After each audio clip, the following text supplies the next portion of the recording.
You're not broke because you don't make enough money. You're broke because of what happens after you get paid. And the worst part, most people never realize this, even when their income goes up. They just feel it, that quiet frustration, that constant thought in the back of your mind like, I should be doing better than this. Because on paper, you're doing everything right. You're working, you're earning, you're trying. But somehow, it still feels like money just disappears. And today, I'm going to show you something that might make you uncomfortable. 10 shocking money stats about the average person that will either explain your entire financial life or completely change how you see money forever.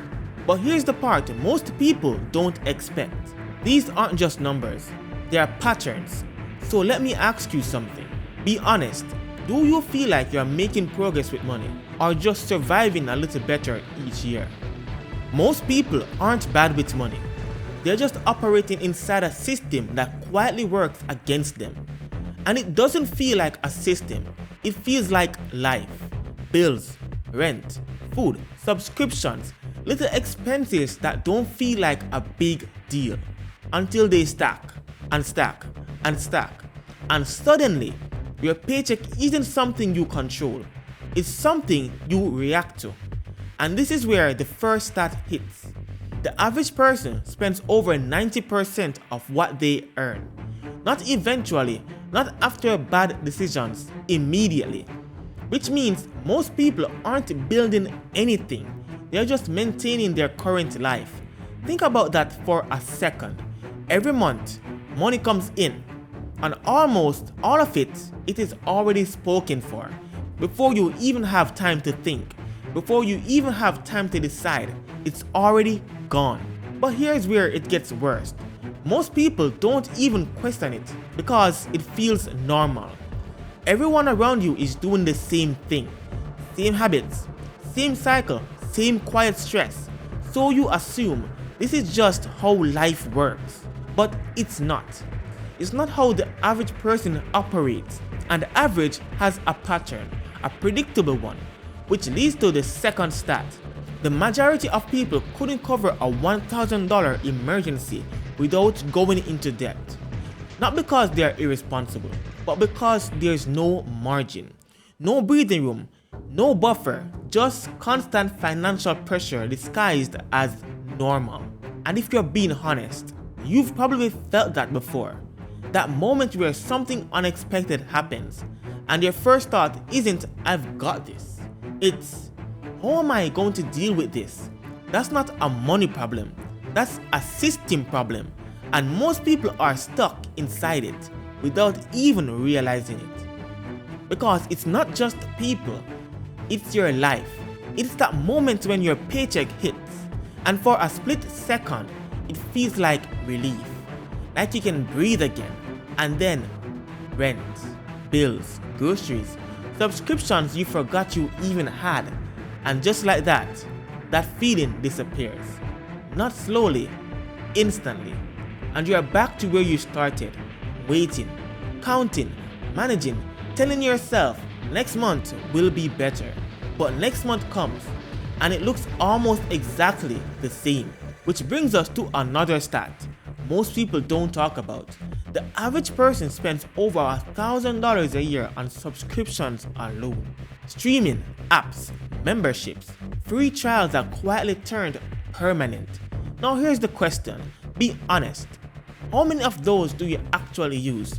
Not occasionally, not I might need it. Actually use. Because this is how it happens.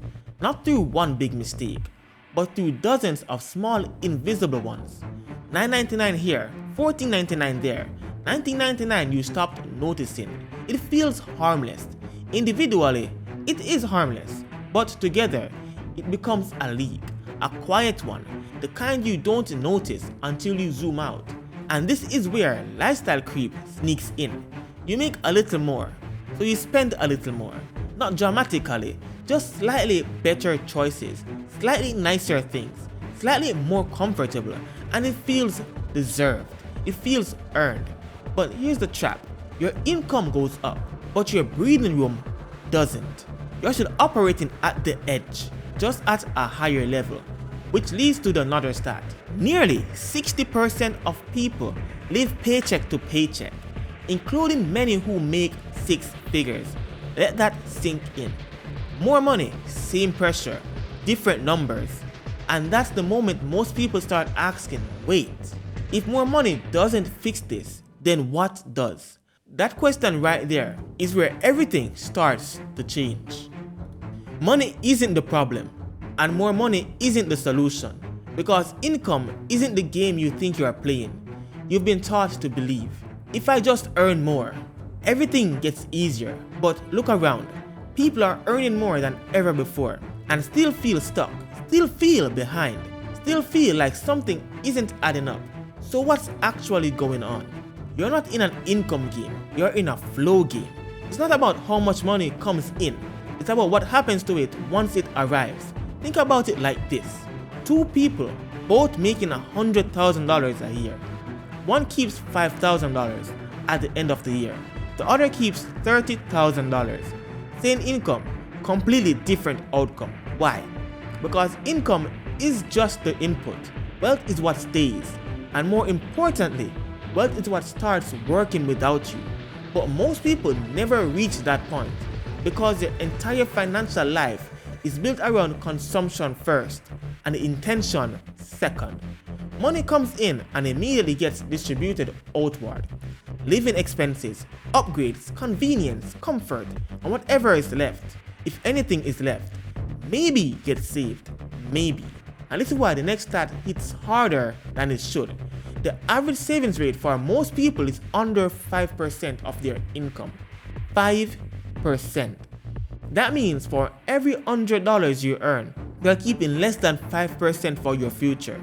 The rest, gone, spent, circulated, forgotten. Now here's the uncomfortable part. That's not a lack of discipline. That's a default system. One that was never designed for you to get ahead. It was designed for you to stay active, earning, spending, repeating, because when saving is optional, it rarely happens. And when investing is delayed, it rarely compounds. So people stay stuck in this loop, working harder, earning more, and wondering why nothing changes. But once you see this, you realize something powerful. It's not about making more money, it's about interrupting the flow. And most people never do, because they don't even realize there's something to interrupt. Imagine this for a second. Every time you get paid, you're pouring water into a bucket. Your income, your effort, your time, that's the water. Now in your mind, that bucket should start filling up, right? More work equals more money. More money equals more stability. Simple. But that's not what's happening. Because nobody tells you your bucket has holes in it. Small ones, almost invisible. Subscriptions you forgot about. Impulse spending that feels justified. Upgrades that feels deserved. Convenience that slowly becomes necessity. None of this feels like a problem on their own, but together, they quietly drain everything you pour in. So no matter how much water you add, the level barely rises. Not because they are not pouring enough, but because they are leaking too much. Most people respond to this the wrong way. They don't fix the holes, they just try to pour faster, work more hours, chase a raise, start a side hustle, push harder, and for a moment, it works. More money comes in, things feel better, but then the holes expand, lifestyle adjusts, spending increases, and the bucket, it still doesn't fill, which leads to another stat that hits differently when you see it like this. As income increases, spending tends to increase almost proportionally for most people. Not because they're careless, but because the system adapts with them. New income, new expectations, new normal. And just like that, they are back where they started, just with a bigger number. This is the financial treadmill. You're moving, but you're not getting anywhere. And the hardest part, from the outside, it looks like progress. Better car, better phone, better lifestyle, but internally, it still feels tight. Still feels like one mistake could throw everything off. So let me ask you something. If your income doubled tomorrow, Would your life actually change?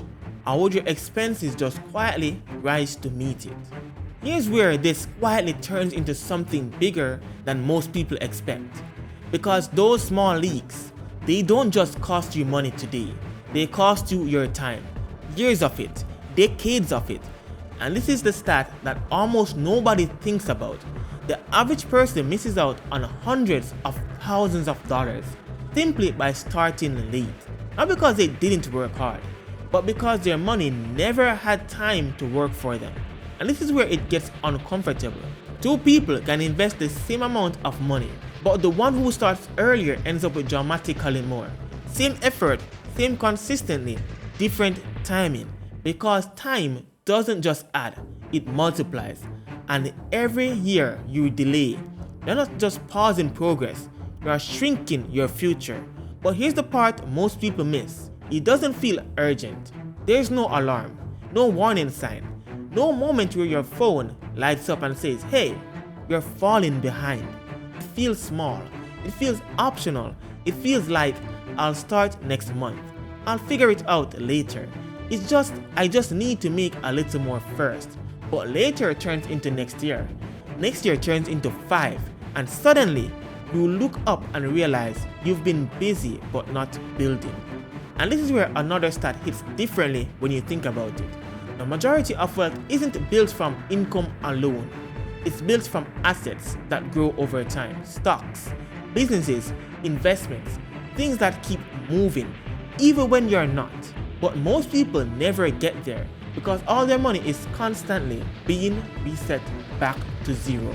Earn, spend, repeat, no accumulation, no compounding, no momentum, and that's the real cost. Here's the realization that changes everything. You don't build wealth by working harder. You build wealth by keeping and positioning what you already earn. That's it. That's the game. And once you see it, everything starts to click, because the people who get ahead aren't always the smartest, aren't always the highest earners. They just do one thing differently. They control the direction of their money before it disappears. Not after, before. That's the shift. Because right now, most people live like this. Money comes in, life happens, whatever is left gets saved. But what actually works, money comes in, future gets paid, life adjusts to what's left. Simple, but completely different outcome. And this is where another stat hits in a new way. People who automate saving and investing consistently build significantly more wealth than those who try to save what's left. Not because they are more disciplined, but because they removed the decision, they removed the friction, they stopped relying on willpower. And that's when it becomes real, because willpower fades, motivation fades, but systems, they don't. So the real question isn't, how do I make more money? It's, how do I stop losing what I already make? Because once that's solved, everything else becomes easier. Saving stops feeling forced. Investing stops feeling complicated. Progress stops feeling random. It becomes predictable. And that's the moment most people never reach, where money stops being stressful. So let's simplify this. You don't need a perfect system. You need a repeatable one. Start here. Pay yourself first, automatically. The moment money hits, a portion leaves to your future before life touches it. Because if you see it, you'll spend it. That's not discipline, that's human nature. So remove the decision. Now, keep it small. 1 to 5% is enough to start. This isn't about the income. This isn't about the amount. It's about the pattern. Once the pattern exists, you increase it slowly, effortlessly. But here's the part most people miss. This only works if it becomes who you are, not something you're trying to do, something you've already decided. I keep a portion of everything I earn. That's the identity. No negotiation, no waiting, no add one more shift. Find your leaks once, subscriptions, impulse spending, the small drains. You don't need to track forever. Just see it clearly once, then cut what doesn't matter. Keep what does. That's it. Future first, lifestyle second. Because this is where everything clicks. You don't rise to your goals. You fall to your identity. So stop trying to get better with money and become someone who keeps it. And once that shift happens, everything else follows. So when you really step back and look at it, this was never just about money. It was about patterns, quiet ones, repeated every day until they start to feel normal. Until you stop questioning them. Until you start thinking, this is just how life is. But it's not. It's just how most people live. And now you've seen the stats, not just as numbers, but as reflections of habits, of decisions, of systems running in the background. And maybe for the first time, things make sense. Why it always felt tight. Why progress felt slow. Why more money didn't fix it. Because the problem was never visible. It was subtle, quiet, automatic. But now, you see it. You see the leaks. You see the flow. You see the difference between earning and actually building something. And once you see that, you can't go back to noticing. So the real question isn't, do I need to make more money? It's, what happens to the money I already make? Because that answer determines everything. And if this made you pause, if this felt a little too real, then you already know someone else who needs to hear this too. Because most people never get this conversation. They just keep repeating the pattern. So if this changed how you see money, pass it on. And don't forget to share, like, and subscribe.